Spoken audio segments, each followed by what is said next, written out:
من بعد الفيديو اللي تكلمنا فيه على قانون البناء في البادية والصدى الكبير اللي خلاه، توصلنا برسائل وتساؤلات كثيرة من طرفكم. الأغلبية كيسولوا سؤال واحد وجوهري: أشنو هما الوثائق والإجراءات القانونية اللي خاصني نتبع باش نبني في الأرض ديالي بلا مشاكل؟ السلام عليكم، معكم بدر كريم من برنامج إيموفيت إنسايد تولك.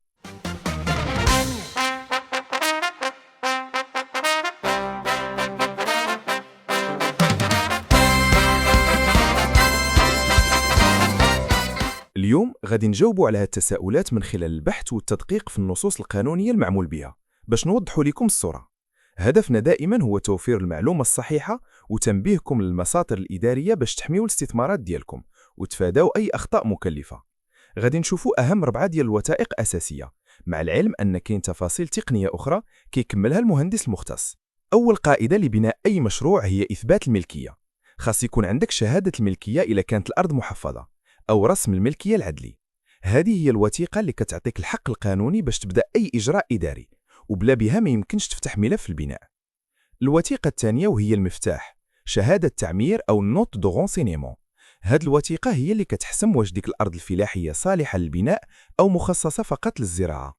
بزاف ديال الناس كيوقعوا في فخ الهدم حيت كيبنيو في أراضي غير مخصصة للسكن. هاد الشهادة كتاخدوها من الوكالة الحضرية، وهي اللي كتعطيك الضوء الأخضر قبل ما تبدأ تخسر ميزانية في المشروع.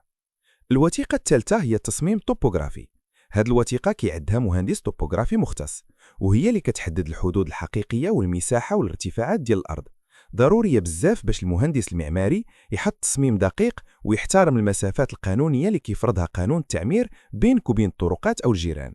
رابعاً، التصميم المعماري اللي كيشرف عليه المهندس المعماري، وهو اللي كيتدفع في منصة رخص باش تحصل على رخصة البناء.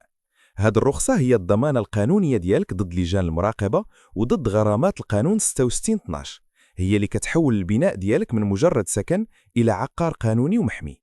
هادو هما الركائز الأربعة لأي ملف بناء، ولكن خاص تعرفوا باللي كاين وثائق تقنية أخرى كيطلبها الملف وكيتكلف بها المهندس، بحال تصاميم الخرسانة المسلحة ودفتر التحملات.